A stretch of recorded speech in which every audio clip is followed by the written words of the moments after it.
All right, here they come. Okay. All right, welcome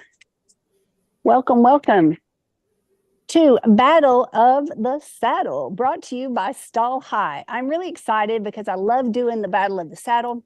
I'm excited for our guest coaches tonight. Do we have anyone here who is new? This is your first time to join a Stall High event. Please identify yourself in the comment section. If you're watching somewhere else online, YouTube, Facebook, TikTok, wherever you might see this stream. Today is March 31st, 2025. You can join in for free if you just go to battleofthesaddle.com, register, you'll get the Zoom link so you can actually interact with us tonight. We're going to talk about the differences between modern day mainstream barrel racing saddles and the Bullseye. If you are riding in a saddle that is designed to hold you in, because that's how a lot of barrel saddles are marketed, quite frankly, to do our job for us, we want to show you some data that we've collected and some demos so that you can see that saddle may actually be holding you back. So if you feel like you're just spinning your wheels, you're spending a bunch of money, you're going through horses like I did, trying to go through all these different feeds, supplements, products, different bits, different approaches to the barrel, you just feel like you're spinning your wheels and you've been stuck in the same division for far too long. Can anyone identify with that? We want to go through some things in saddle design that you may not be aware of that could be impeding your horse's ability to really move out and really stop and rate. What we say at Stall High is we like horses to take responsibility for rate without us having to do the check, lift. And we teach a completely different style. How many of you are returning? Drop in the comments, where y'all at? Where are the attunement Stall High alumni? Please identify how you are classified, what class you're in. How many of you are already riding in a Bullseye saddle? I want to get this real interactive tonight. Let's go ahead and welcome our guest coaches. Tonight we have our equine behavior specialist, James Davison from Gonzales, Texas. Everybody say hello to James. If you've had the honor of listening to him before, you know that you're in for a treat. As well as Ben Johns. He is our rodeo ninja coach. What does that mean? That means this guy's got moves. He started as a professional gymnast, which I think is just so cool to have that training before you ever went into the PBR. And Ben's advantage, both as a professional bull rider and also as a professional stuntman, is air awareness, like knowing where he is in space. And also been on American Ninja Warrior 3 times. Is that right, Ben? Yes, ma'am. Yeah, 3 times. How many of you watched that show? So I'm gonna ask these coaches to tag team tonight in our demos and in our reviews. James Davison, if you've not heard me introduce him before, he is one of my big time heroes in horsemanship. There's very few people up there, and James is up there. So as far as being an equine behavior specialist and analyst, he spent his life in the saddle, training horses as his profession, which he still does. He helps us at Stall High to really understand the mechanics of a horse's mouth and how our bits work, why they work. And James, it's just always, it's always fun to troubleshoot with you and learn from your lifetime of experience training horses, primarily for cutting and roping, but your daughter runs barrels too occasionally, and you've definitely watched your fair share of barrels and have helped us out here at Stall High for going on several years now. So I'm excited to get going. Let's talk about what I call the Betty barrel racing saddle. And I can pick this one apart because it's one of my many failed prototypes. Years ago, James, when I was trying to find a saddle that worked for me as well as it worked for my horse, and I was trying to stay in the top 15 standings in the WPRA. We can't see you, Kendra. Uh-oh, they can't see me. Ty, can you pan over? So what y'all are seeing She's asking if you could pan the camera over. I see the bullseye, but not the other one. He's got you. Thank you. People use like more. And if you're watching on your phone and the screen goes black, go to the bottom of your screen and click more. See something that's and then you'll get another little drop down that says turn off all speakers. Meeting settings. See a thing that says show non-video participants. Click that off. Turn off the little button that says show all video participants, and then you'll just be able to see the speaker, whoever's talking at the time. So if y'all could help people who come in and say, hey, the screen's black, tell them to go to their more settings, turn all viewers off. Okay, now that we've got eyes on this good old traditional saddle, it's got a tall cantle. It's got significant swells. I like the big swells. What I don't like about this saddle, and what I didn't really understand at the time, James and Vin, is the guys who made this one for me, it was one of the original Bullseye saddles. I really thought they listened to me, and I really thought I explained myself very well. I don't disagree that a saddle needs to fit a horse. But my problem is, if it only fits the horse and works against us, we've negated the effort of trying to fit the horse. If it causes us to ride in a static position, be too far ahead of our horse, too far behind our horse, that's a bigger problem in my experience. They created a dish right here, James. So the saddle's comfortable, or I used to think it was, just for sitting and riding. But for running barrels, it ripped my back to shreds. And I would wonder why.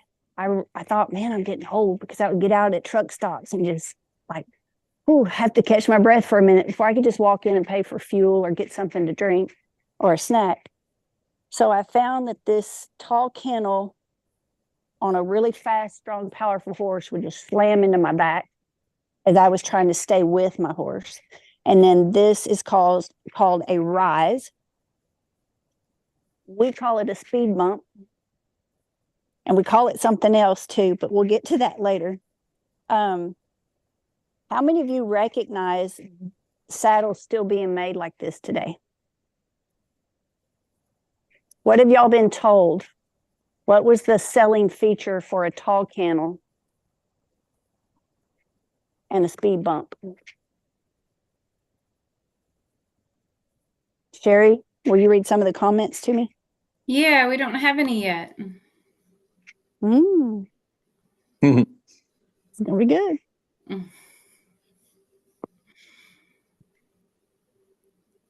I've also heard, James, over the years, people getting in smaller and smaller seats.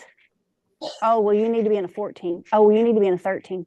Oh, well, girl, you need to be in a 14 and a half, or just smaller, smaller, smaller. And when you combine that with this tall a kennel and a speed bump, you've really compressed where your hips sit down to about 4 inches. And we've both talked about this before, and Vin, you too, how when a saddle holds you in like a vice, it might hold you in a position that you need to be in maybe one stride of the ride. But is it going to allow you to stay in stride with your horse? James, what do you see in this saddle? I'm just curious.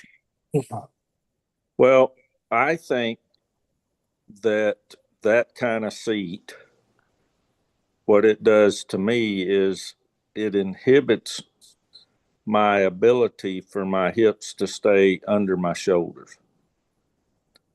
So everything that I want to do a horseback, unless I'm going to go to the front end, I know Ashley wants to see me. I hadn't figured that out yet, but hopefully I can keep talking here. But okay. if you have the high cantle and you have the rise, I can't get forward when that horse speeds up. So my shoulders go forward, but my hips stay behind me. Yes. So then my balance is bad. Yep. So when you lean forward to go with one, you can't scoot your pelvis forward because there's a speed bump in the way. Exactly. Have y'all ever thought about that before? Look at the difference. This is what we now call the Bullseye 2.0 because I went through well over 10 years of trial and error trying to get a saddle maker to listen to me and make a saddle to fit me. Yes, I want it to fit my horse. I want it to be equal. I want it to be level. I want it to be balanced. Our bars are different. The seat is different. But do y'all see the difference? So James, what do you see in this one? Well, go forward like you're going to run to the first barrel. There you Well, go. now I can move. Yep. I don't just throw my shoulders forward, but I can actually scoot my tailbone and I can move my pelvis into that turn. Correct. And to add to that just a little, what that other saddle does is make you stand up and you lose contact with your horse. And then your balance is inhibited and your ability to stay in stride is inhibited. But like the Bullseye, I could ride it with no stirrups.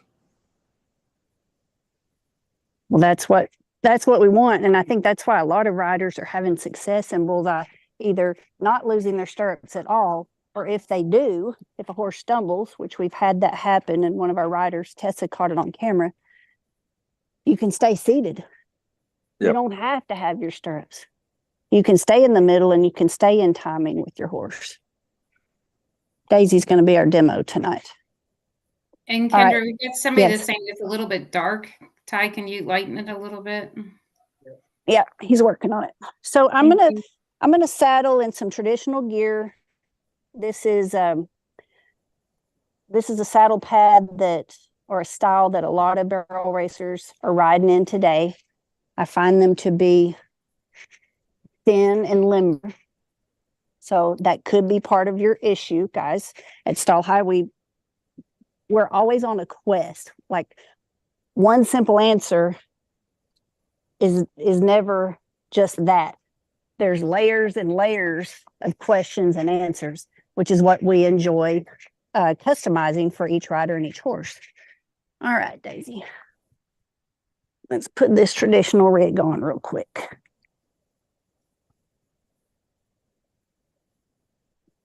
Then, I'm curious, what are your thoughts? Do you have any new thoughts since we had our last conversation on Battle of the Saddle? Well, not necessarily any new ones, I don't think just yet, but, like James was saying, you want, overall, I would expect, you want to be in like a energy with the horse, just like bull riding, we want to be in a synergistic type of, situation with the bull. That means that I have to be kind of agile on top of him, and I would expect the same thing to happen when you're on your horse. Yes. Like you said, with your first, with that saddle, your The first one we called the Betty. the old Betty, yeah. Like you said, I don't ride, I don't run barrels, so I don't know the feeling. But from all the things that I have done and what I could see is, yeah, you might be in the right position sporadically during your run, but it inhibits your movement and your ability to make adjustments as needed. And for that synergy to apply, you have to be able to move.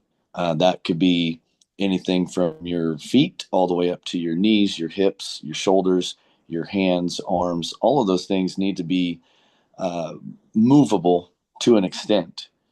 And whenever you're sitting there in one position and the only thing you can really move is your arms and maybe your shoulder leaning forward, you're gonna have the inability to change posture, to make adjustments, and that would in effect, just pretty much make you slower. Also, I mean, it's like we've talked before, whenever you're kind of stuck in one position like that, if there's an abrupt stop or movement, you're going to bounce. Like you're going to go off. You might get thrown off. Yeah. And that'll just segue right into what else we call it around here. So we realize it's not just a speed bump, but we started calling it a P bump because that's a real thing, especially as we get a little older. Yeah. And when a horse slams on their front end or when they come through a turn, that is a legit concern for a lot of women. Sure. Yeah. And we really didn't know that until we started making more saddles. And not everybody likes to talk about that. But if you struggle with that, guys, think about that saddle design. Every time you make a turn and a horse is trying to pull through the ground, we have riders who are now reporting in the bullseye. They don't have to worry about that anymore. We didn't design it with that in mind. That was just a very unexpected and amazing result that we got as we got further along into this.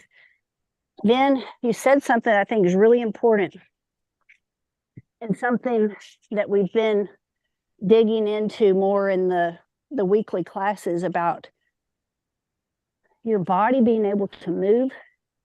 Years ago, you said it in the class, and I'm like, that sounds so smart. Like, that's just, I don't know what he's talking about, but I know he knows what he's talking about. You said, when y'all can learn how to isolate your hips, you're off to the races. And I'm like, what does he mean by that?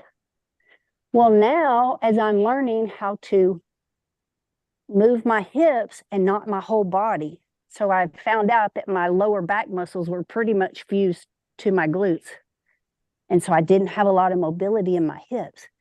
And barrel racers, how many of y'all agree, or how many of y'all have been coached to just sit real quiet and still, like don't move?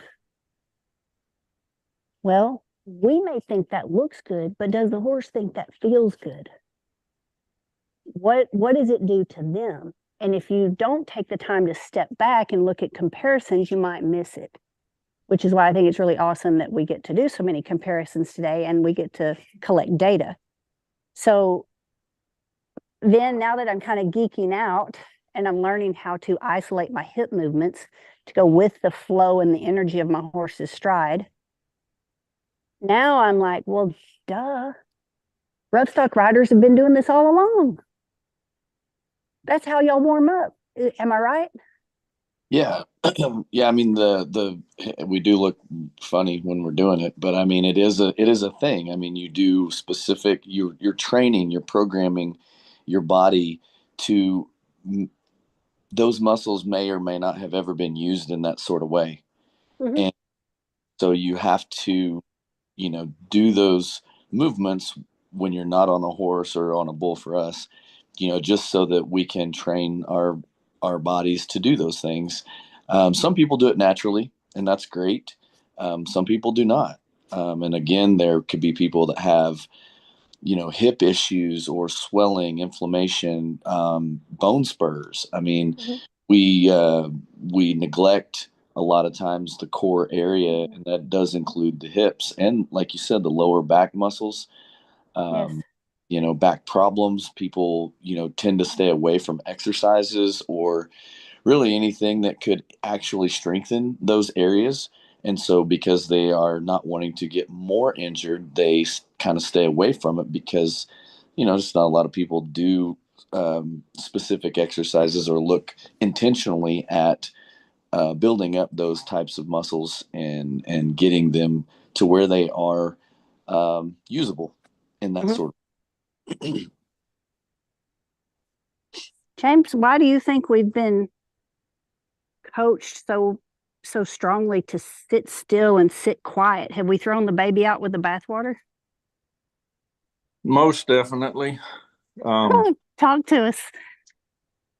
Well, and I'm gonna say this because I think we have to put it in perspective. And there are horses whose stride demand that your hips are more mobile than other horses. Okay. And And you have to feel that, and you have to adjust to that. So if you don't have the room to adjust to that, you're just going to pop up and down. You can't help it. Uh-huh. And also, if you can't stay down, you can't give a horse what we call a preparatory cue. So we've talked a lot about bits, and you've heard me say sometimes it's not the arrow, it's the Indian. Mhm. Well, if we don't do something with our body for that horse to feel before we do something with our hands or our feet, we're going to surprise him and we're not going to get the reaction we want.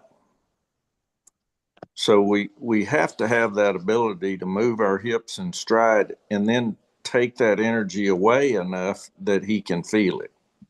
And then he will start getting ready to make a transition. Yes. How many of you feel like your horse is rough? You have a horse with a choppy stride, or you feel like you're just hanging on for dear life coming through the turns. What we're finding at Stall High is it's really not the horses. It's either the tack we've chosen or it's the technique we've been told to ride them in that shortens their stride and makes them peg-legged, and they stop having so much flexion in their hocks and stifles. So I put white polo wraps on. Can y'all see the white? Does it stand out, or is it too light with all the No, you can daylight see it. behind Well, us? All right. Looks All right. good. So James, I want you to describe what you see in this horse. And is this jacket too big? Do I need to take this off? Would that help? I have it on because it has a pocket to hold my phone, but I can try to figure something else out. you're all right. Go ahead. Okay. You describe what you see in this horse moving, and then I want you to describe what you see in me as someone who's trying to be competitive, as an athlete, a competitive barrel racer. So this is how I see a lot of barrel racers coached to ride.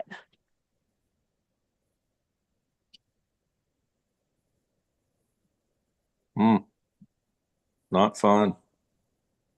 I don't like it now. Not fun. So 4 major things. You can't be in stride. The horse's ears are crooked, so he can't step under. He's in a bind. And if you look, his stride behind's maybe 8 inches, more like 6. So he can't step under far enough to lift his back and be ready to do something.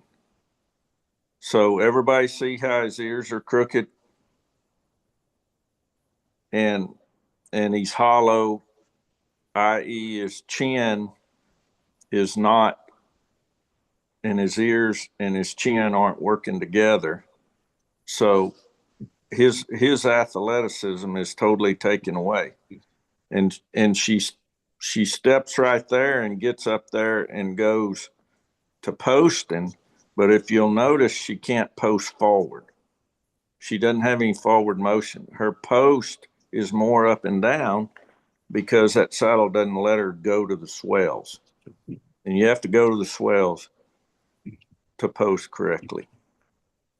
Ooh. So I've never heard you talk about the chin before. So I'm like, what is he seeing? Because I can't see it.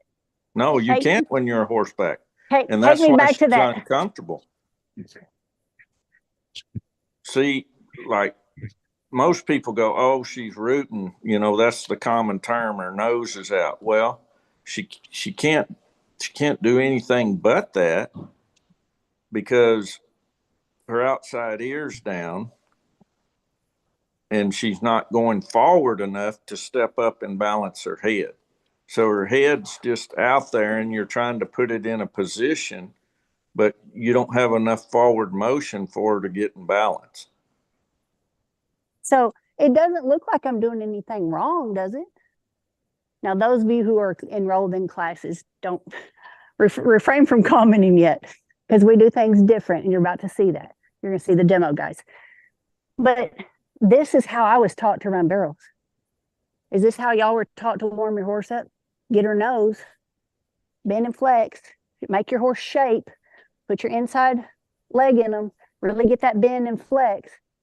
I could not see the feet underneath me. I'm just trying to do what I saw somebody else do or what I was told to do. And, you know, oh, good job. You look so good. You're doing it. You're doing it. But I wasn't getting the results. I sucked. Like I would just grind on them and just put in the hours at home, like week after week, and then go to the rodeo and just trash it up. And that was embarrassing. That was really hard, especially for someone who had super low confidence growing up. Then I'm curious, what do you see when I'm riding like this in a very traditional barrel racing style? I mean, a couple of things I notice. It looks uncomfortable, not just for the horse, but it kind of looks uncomfortable for you. And it looks like you're at the mercy of that saddle.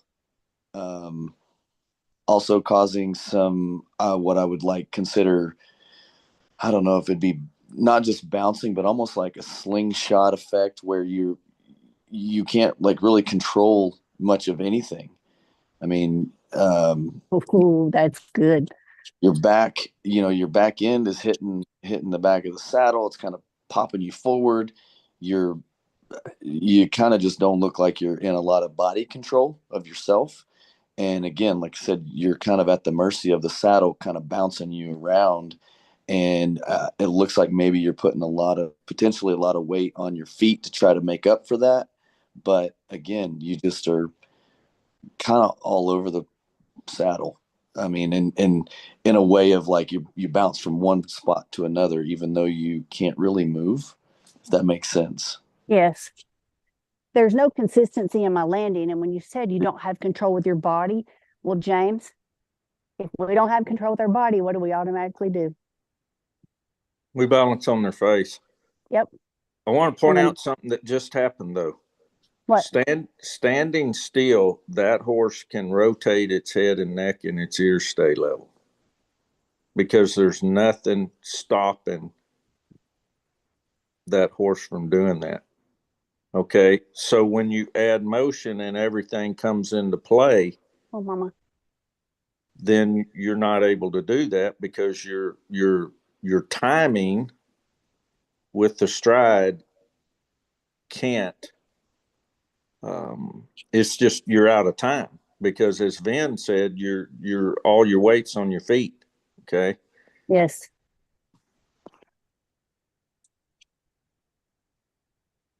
All right. So while I am getting the second saddle on, I want to talk to Robin. Robin Grigg, did you make it tonight?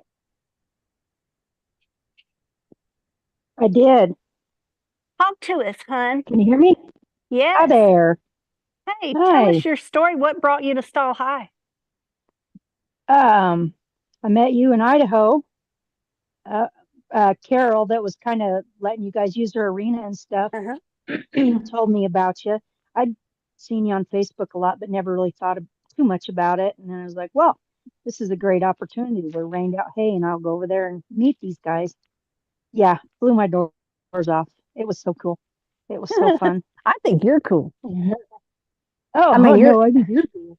You're a riding machine, and you've got really nice horses and really nice young horses, and like you can tell you're a hand. You can just look at you and know you're accomplished. You're not I try. green. How long have you been running barrels? Oh, since about 1992, I think. Longer than a lot of the people watching this are alive. A minute. So a minute. But in the beginning, I didn't have any money. I didn't go anywhere. I just had a really well-bred horse, and I started running her at the barrels. I didn't know what a pocket was. I didn't, oh, that's a barrel saddle, whatever, Yeah. I didn't know what a pocket was. Just started like running barrels and poles, and my horse was 9, and she was a freak. And we won the novice the first year at Barrel Club, and the second year we won the super horse saddle over everybody. And then I thought, I don't know what the big deal is with this barrel racing. And I'll tell you what, after that mare, it was nothing but work, work, and frustration. Why don't they all get it? And I know any horse can run barrels. I mean, any horse can run barrels. It doesn't take, just at their level, but I would run into these roadblocks. Like, why can't this horse figure out how to slow down to turn? Why do I have to pull on him?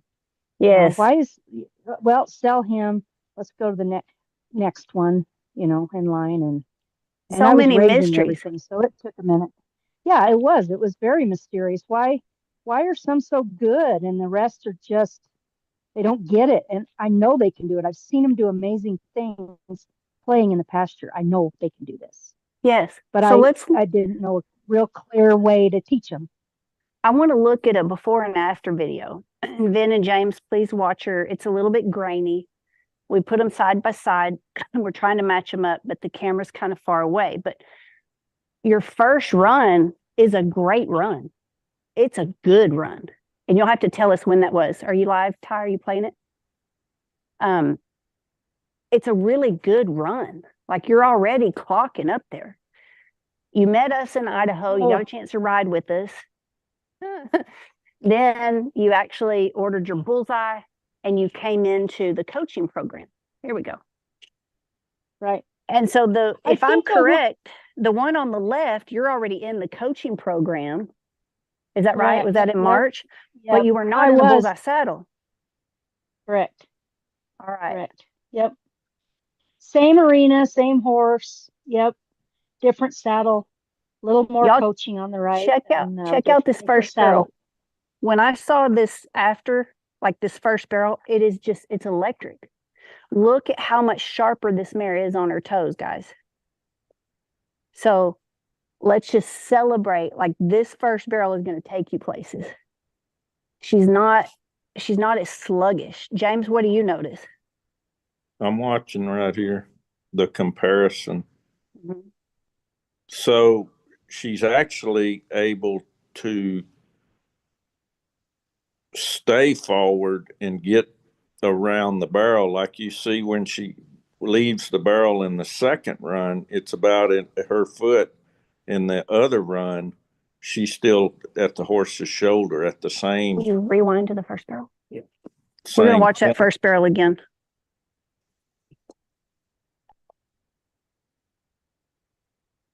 Hold on. I really want to study this first barrel.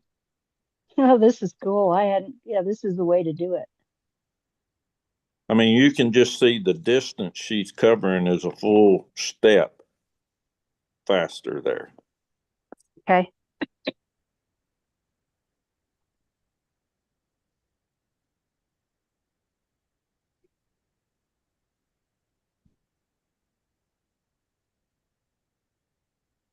But just watch to where she gets to the back side of the barrel, and she's able to continue to go forward and pick her shoulders up and get her front foot, keep her front foot moving.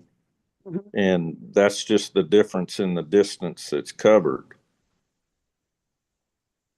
See, how did it feel? There it is. So snappy. Yep. Oh, how'd it feel? Oh, it's awesome. See, awesome. Right there, she's already leaving, and she's just starting to leave in the first run. So there's a little bit of a learning curve, Robin. Do you feel like you had to get used to this saddle because it doesn't necessarily do your job for you? I'm not going to lie. I have major anxiety about running because this mare is, well, you can see what she is. That she doesn't have a lower gear. And I had major anxiety when I went to Arizona, and I was tapping, I was doing all the Leanna Ray things, and just trying to make I'd run in the Betty Barrel Racer saddle for like 6 or 7 years, and the change is so big that no, I had to buoy myself up and put on my big girl panties, and this is my 4th run in it, and this is the most confident I felt. I remembered to not hang on to the horn as long, and just ride like I wasn't thinking about the saddle any longer. So that helped a lot. That's awesome. So I'm so proud of you. And I knew I could do it. I knew I could do it in my head, but I don't know which side of my brain was just like, it could go south, it could be bad, it could be, and it was never bad. And I haven't ridden in any saddle but my Bullseye since I got it. I love it. It's it's so awesome for training and um moving cows and whatever you need to do. You can sit in it for 3 hours and move cows. And when I look at my videos, to me it looks to me like I'm really pushing my heel down, and like how when you really have to push your heel down, it strains your calf. Mhm. It looks like I'm pushing my heel down, but it's so comfortable. I don't feel strain You anywhere in don't my legs. feel like you have to force it. Then I'm curious, did you notice No, anything exactly. in the rider before and after? Yeah, the one thing it looked like to me too was, you were in the Betty saddle. It looked like you were trying to get forward to like relieve some of that rein, but the your horse's neck was a little more straight up, like James was saying, like the stride wasn't there in the Betty saddle, Hmm. but because you were able to have some hip mobility, unless you got go-go gadget arms to be able to get them out there, you were able to be in a what I like to say, like a more ready position, like you're always ready in and able Right. to get to the right spot, to allow your horse to really stretch out and run. And coming around the barrel, coming out of the barrel, um, you were already like the horse had already gathered up and was moving another head ahead Yes. of before in the Betty saddle. Do Now, y'all do see you this? think it has anything to do with the fact that I'm not grinding into her back in one spot as well? Like when you're 100%. just locked in a spot, you Yep. push all your weight down right in that one spot. She can put her head down and reach her stride out, maybe. Yes. Right. Because now the spinal fluid can flow. We're not sitting on top of it Mhm. anymore, crimping it. Do y'all see this mare like licking and chewing? Was the camera on her or was it still